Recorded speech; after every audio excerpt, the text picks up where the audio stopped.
Hey everybody, this is Joseph Pasek, and welcome to the Fired Up Network. Welcome to the On the Mat Wrestling Show. Welcome to Hall of Fame referee Jimmy Korderas, and welcome to AEW Forbidden Door 2025 happening this Sunday from London. And of course, I don't know if it's going to be 1 o'clock, 2 o'clock, 3 o'clock, but you know it's going to be 17 hours. All right, Jimmy? You know it's going to be 17 hours. And you know what? The card looks great. Let's start off with arguably could be the main event, could be the semi-main event. Lights out steel cage match. Team Will Ospreay, Darby and Allen, the Golden Lovers, Ibushi and Kenny Omega versus the Death Riders, John Moxley, Claudio Castagnoli, Gabe Kidd, and the Young Bucks. Who do you got in this one, and who's going to spill the most blood in this match? Who's going to spill the most blood? Let's see. Is Moxley in this thing? Yes, he is. Well, odds are it will be him, I would think. But then again, you got Kenny Omega. I've seen him bleed a lot. Here's my concern with this one. You have 10 participants in a cage, and this lights out steel cage match. Do we know if it's like a regular steel cage? Is it going to be a bigger steel cage? Almost like a Hell in a Cell type structure. Yes. Because there's not a lot of room if it's just a regular size steel cage. I think they're going to go brawl all over. I don't think there's any rules there. But what I'm scared about, and they were hinting at this on Dynamite, and you know, I don't know if you know what I'm talking about, but Will Ospreay. Ospreay, yes. He came in there saying he's injured and maybe his last time, and I didn't talk to anybody, but it sounds to me that he may need some, surgery or whatever. And also, by the way, Brian Danielson came out to do color commentating for Dynamite. He is going to do color commentating for Forbidden Door, and I think he's going to get involved.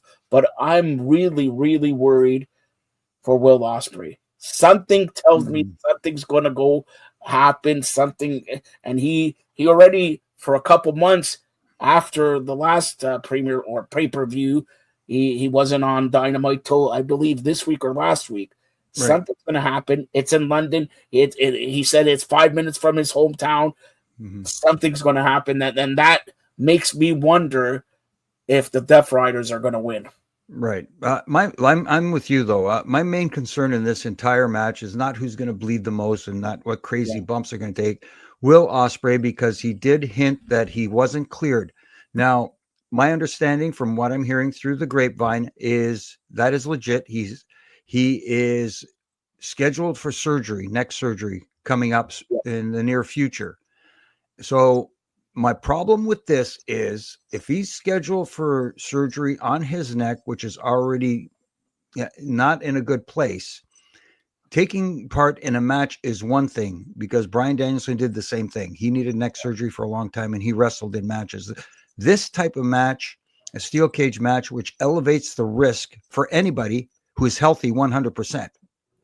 Now he's going into this less than we don't know what percentage his neck is at. He said a C2 and a C6, which is not good. So if he's going into this and he's saying he's absolving AEW of any risk, anything that might happen in this match, I'm sorry, AEW, if I was AEW management, I say, I don't care. You're not doing it in our ring if your neck is that bad and requires surgery. And that brings up the point. And another Canadian guy, Kevin Owens, he had that match, I believe, at WrestleMania scheduled with Randy Orton, and they took him off. So, and I'm not going to compare necks, who's worse and who's better, but he underwent surgery. If this guy and Will Ospreay's undergoing surgery, then what is Tony Khan doing? Putting him in a steel cage with not one guy. Kevin Owens and Randy Orton is one-on-one. You got 10 guys there. Right. So I don't know. I don't know. And I just smell trouble here. I just smell trouble. I'm not a big fan of this situation. First of all, like you said, there's 10 people in this steel cage, which is going to be a cluster. And it's going to be tough to tell a coherent story in the match when you got 10 guys in there all trying to make everyone get their shine. Everybody has to have their moment in that steel cage match, but I'm worried that they're going to try and rush things. And when you have in a situation with someone like an Ospreay, like you said, something is up. I just hope it's nothing that is going to aggravate or make his situation worse. Let's hope. We know it's going to be a good match, a bleeding match, but let's hope everybody in that match stays safe and it doesn't come off too, banged up. But I think something's going to happen there. They already told you the storyline, right? So even if they kayfabe that everything's good, this guy's still going to go under the knife, even if everything's good. So it's. And if he is going under the knife, they're going to probably play up to that too, right? So there you go. Okay, and this should be a very, very good match. Swerve Strickland against Okada. They didn't play up this match as they should have. What do you say? I didn't see it get a lot of TV time. Yes. I mean, we got moments, but especially someone like a Swerve Strickland who is very popular amongst the AEW, faithful. Yep. So and Okada, who is, so revered from his days in New Japan and stuff like that. This match could have had a much more intense build to it. I don't know. I haven't seen the spoilers, so I don't know what's happening on Collision this week. I don't like spoilers. I'm one of those guys that doesn't like to read spoilers. I like to watch things as they happen and be entertained. I don't want to. It's like going to watch the Super Bowl and you know that the Chiefs are winning. Well, you kind of know it already, but you know what I mean. It's not fun. You said the Chiefs are not the Buffalo Bills losing, so look. But it's not fun for me when I already know the outcomes. And yes, wrestling is predetermined outcomes. Yes, the cat's out of the bag. We know it's predetermined. So. But that's not the point. The point is when I go into it, I don't want to, I could always speculate and say, yeah, this person is pretty much going to win this match, but whatever. But I don't know for sure. I'm never 100%. Anything can happen. As my old boss used to say, anything can happen, pal. Yeah. But this one is going to be a good match. It is. It'll probably be given a lot of time. Yep. I'm assuming it will be, which, it deserves. But at the same time, I wish there would have been more of an intense build to it. I don't think there was enough. And Okada just coming up and using his catchphrase, one-word catchphrase, it's getting old. I'm bored with it. Something new. Come on with something new. And better learn a new bad word, all right? So exactly. That's it. But all right, we got Mercedes Moné, the CEO, taking on three contenders one from AEW, one from CMLL, and one from Stardom for the AEW TBS Championship. Does she stay with how many belts does she have? 8? I lost count. Count. You think they're gonna take, because it's a 4-way, right? So right. You think they're gonna take the belt away from her, or does she keep on trucking by there? Well, here's the opportunity to have her drop one of those titles, and one that means a lot on AEW television. Alex Windsor is gaining some momentum here. Persephone and Mayu, not so much. They're not as well known amongst the masses. I mean, if you're a hardcore diehard, you know who they are. Yeah. But when people have to Google you, I don't think that's the right person to put a title on. But Alex Windsor is getting a lot of steam. This is an opportunity for Mercedes Moné. Has this reputation of not wanting to lose. That's why she's the belt collector. She wins all these titles. She's walking around with, like you say, 8 championship belts. Maybe this is the time for her to start losing them one by one and going down that rabbit hole, spiraling down. I think that would be a more interesting Mercedes Moné than one who just always confident and always winning. I don't know. She did lose to Toni Storm, and many people, I don't know about yourself, but I still can't believe she lost to Toni Storm. But Toni Storm, speaking about Toni Storm, Athena, AEW Women's World Championship. Honestly, I know we talked about the show stealer, but these two ladies have something going on. And this could be the show stealer. It very well can be. I mean, Tony Storm has done that several times on pay-per-views. Yep. I mean, people looking for those 5-star bangers, what you get from Tony Storm is great work. Yep. Not only a great wrestling match, but you get great work from her. You get all of the boxes ticked with Tony Storm. It's everything from in-ring ability to on the mic to connecting with her audience through her character. Because people now want to see Tony Storm. They don't want to see her moves. They don't want to see what she can do. They want to see Tony Storm. They're invested in Tony Storm. And that's the brilliant thing about her.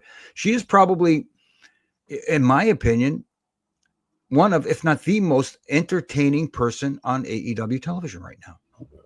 Definitely, 100%. But I'm going to tell you this. Athena, I don't know if you know this, I think she's a week away from holding the Ring of Honor title for 1,000 days. Wow. And they're not even playing up to it. When you had Roman Reigns, 1,000, 1,300, they were playing up to it. They don't even play up to it. It's that's a sad thing about the ROH brand is obviously you only have a certain amount of television time dedicated to talent every week. So it's hard to mix in your ROH talent when you're trying to build your AEW brand. Maybe this is a sign that the ROH side needs their own distinct programming of some sort. Maybe not on a television station, maybe on a streaming service. Maybe you can put it on their YouTube channel, whatever the case may be. But they need their own identity separate from AEW. And that's the problem here. I don't like the idea as much as I like Athena. And I think she's really, really talented. Having a champion versus champion match just for the sake of having a banger match. Again, it's the dream match that everybody wants to see between these two. But other than what is the reason for it? Other than, she's the ROH champ. She's the AEW champ. Hey, let's have them battle each other. Yeah, the match is going to be good. It will be good. Don't get me wrong. It's going to be entertaining. Yeah. So it's now, you were a referee. You probably refereed this tag team way back. Maybe not the name, Cope and Christian Cage versus, it was supposed to be Nick Wayne and Kip Sabian, but it's turning out to be Killswitch and Kip Sabian. And it's the first tag team match for the legendary team of Adam Copeland, Edge, and Christian since 2011. All right. So I just gave away. They're not going to lose. All right. They're not going to lose considering the next pay-per-view is here in Toronto at the Scotiabank Arena, and they're probably going to headline that pay-per-view. All right. But Christian, let me tell you, on Dynamite, Christian was superb. Superb. I don't know about you, but I could guarantee you're going to get the best Christian you have ever and all that. This guy is superb at what he does. And aren't you so glad that he could have been your father? Well, I don't know. I was kind of happy with my father, but me too. Right? When we talk about all the best talkers in pro wrestling, especially today, Christian Cage does not get mentioned enough. He is the most underappreciated, underrated heel in wrestling because now, yes, they are tagging together this weekend, reuniting Cope, or the former Edge and Christian tag team. But he didn't really turn babyface. No. That's the beauty of it. He didn't do the old, the cliche, yeah, I've seen the light, and yes, we're back together and this sort of stuff. No, he says, no, I haven't changed a bit. I know who I am. I don't have to go find myself because this is who I am. Yep. That was brilliant. Brilliant. Yeah. That was brilliant. See, and a guy like Christian delivering it the way he did, the people just felt it. It was great. So, as far as this match goes, I could see them taking care of business here and taking care of Kip Sabian and Killswitch, or is he going back to Luchasaurus? And Killswitch Luchasaurus is not going to take the loss. That I guarantee you. All right? It won't. They bring it back just to lose? No way. But like you said, full circle, it's going to go back to what we're going to get in Toronto, and I could see the team of I see it's Edge and Christian. I always say Edge and Christian. I can't help myself. It's good. Okay, Cope and Christian Cage versus whoever the new tag team champs are going to be, and I have a feeling maybe FTR are the Yes, ones. So yes, and oh no, wait, I shouldn't have said that because we were going to no, talk you're about that. spoiling it, I see. Jimmy. See, I talk about spoilers, and I don't like spoilers, and I just gave one away. And Damn. and and what happened to the guy who gave you the bets? Come on, don't say you're going to put some shekels on that match. Come on.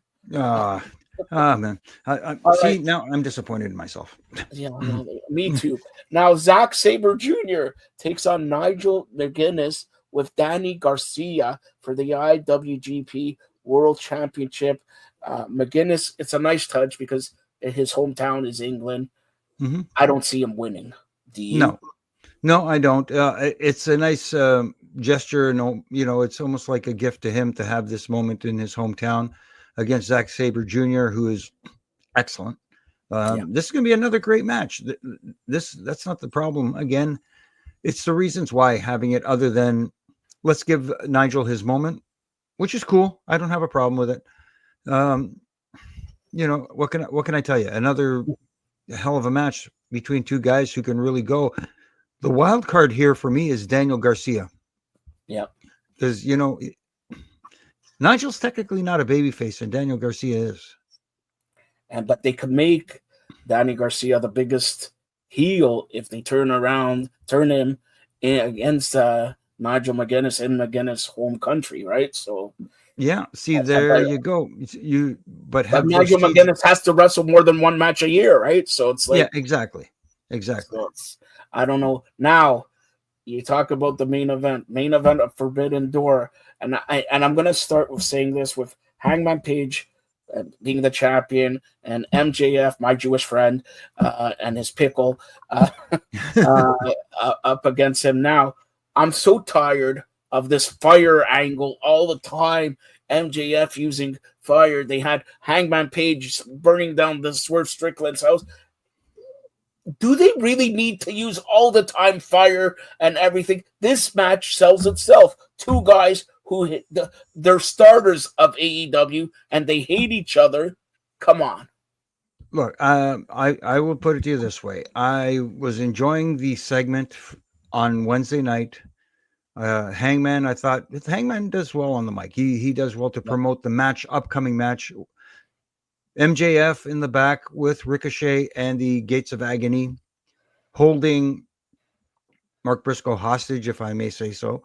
But as soon as he brought out that gas can, I went from I'm looking forward to this, or what's he going to do, to oh come on, not again. Yep. I mean, it's a tired trope. I mean, we like you said, we've seen it with Hangman burning down Swerve's house. We've seen Darby Allin come out with a flamethrower and setting Jack Perry on fire, which is probably the first time someone's actually been set on fire in that form. Yeah. I mean, like obviously we've seen Inferno matches and stuff like that with Kane, but with Kane at least it made sense. It fit the character. How does fire fit with the other people that we're talking about? It doesn't. That being said, let's go to the match itself. At least it led to something. At least it led to MJF adding certain stipulations. He says he wants no disqualification, no count out, and the Casino Gauntlet title match that he won will not be used in this particular situation. So it is a title match for him, which he doesn't give that up. So that is good in the sense that maybe this will lead to another match between them down the road. Well, it will lead. You know it's going to lead to another Oh, match. yeah. But it's interesting to see. MJF is probably one of the best heels in AEW. He could be one of the best faces in AEW also. Hangman Page finally getting rid of Jon Moxley's title reign and all. But honestly, do you think it's a long title reign for Hangman Page? Because I don't see it. I'm just trying to think. Other than MJF, who else is in the wings ready for that spot? Again, you could give it to Samoa Joe, but you could finally do something with Powerhouse Hobbs.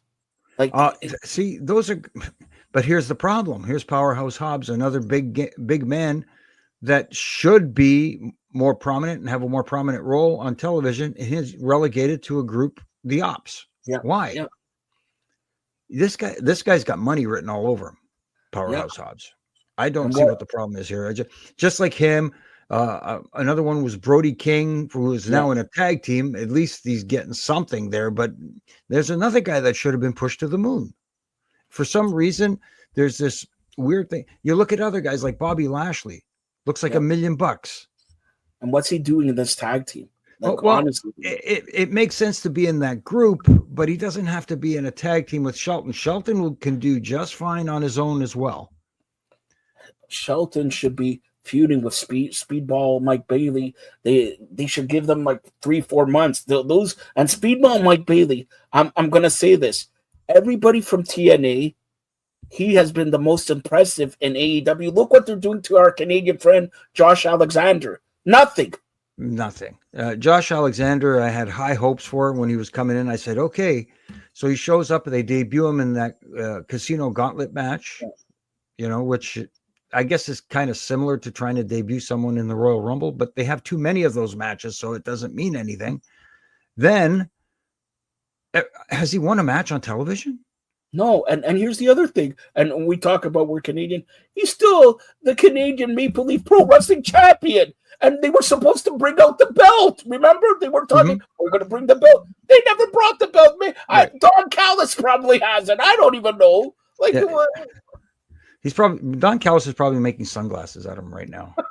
Who knows? But again, and I think all of us want AEW to succeed. Of course. You can't fumble the ball. You fumble once a year, twice a year, not every pay-per-view.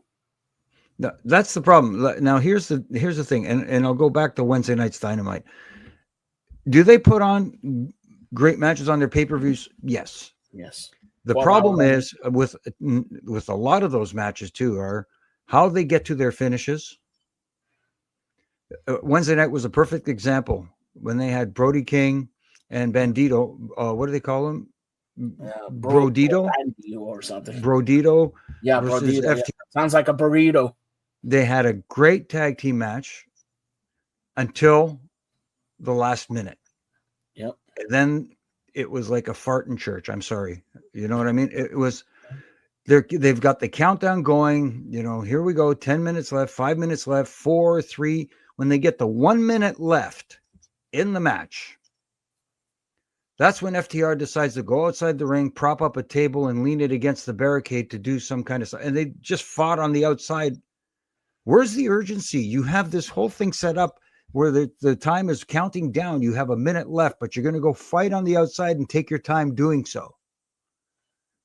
It made absolutely zero sense. And then when the double countout came, it was like, well. Exactly. But I'm going to be honest. 90% of the matches have interference. Interference in them. And it's like, they throw so much crap together that you don't even know what happened in the match. They should create a new pay-per-view called Forbidden Schmoz. Yeah. Or the Schmoz. No schmoz. Yeah, the Schmoz, bring back Dave Hebner, and that's it. So that's it. But again, Forbidden Door happens Sunday, and we think it's 1:00. Okay, we think it's 1:00, maybe 2, because next week's Premier Live event is in Paris. It's 2, but we think it's 1:00. That means that NXT starts at 7, so right in time, 6 hours, right in time. AEW finishes. You can watch NXT, and thank God it's not football time yet. In 2 weeks, it's football time, because don't bother me when it's football time. You watch Tennessee, I watch Buffalo, and that's it. All right, but Jimmy, tell everybody how they could get a hold of you and tell them what's on Huge Pop Radio. You can get a hold of me on Twitter at Jimmy Korderas, on Instagram at Real Jimmy Korderas, where I do my ref and rants Monday through Friday. Little critiques that I think will help tighten some screws. You can agree with me if you like. If you don't, oh well, too bad. It's okay to disagree. And of course, on Huge Pop this week, we have Donnie and I have none other than Daniel Pewter, the former Tough Enough champion. And by the way, for the ref talks, a minute, first of all, you got to play. You got to put another cup there because I want to have some coffee when I'm watching them. And the little ducky also supposed to be there, right? And don't you have a Jimmy Korderas doll? The Jimmy Korderas doll should be right there when you do some ref and rants. Well, someone has made one. You can't see it. It's way up there on the shelf behind me. Let's see if I can get my hand right about there. Yeah. Someone had a custom one made for me, and stays on my shelf. I don't want to take it out of the packaging because Sean, the guy that did it, really did a nice job, and I don't want to destroy the packaging. It looks really nice, and I appreciate that. Thanks again, Sean, for doing that. And by the way, one other thing about Sunday, we can't forget. I know you're a big fan of these Destiny's Pro Wrestling happening this Sunday, August 24th. Their sort of WrestleMania event. A lot of superstars. The Godfather is going to be there and everything like that. So get down there, watch it. It's should be fantastic, right, Jimmy? Do you remember where it's at? I think it's in Mississauga. Is it at Battle Arts? Yeah. There you go. Koloff, yeah. There you go. And that support Great Independent, and Emilio is doing a great job there and everything like that. So all day wrestling. There, with the Godfather there, I may have to do a drive-by. Drive-by, but you know what? Pimping ain't easy. Nope. All right. Thanks a lot, Jimmy. Oh, my pleasure.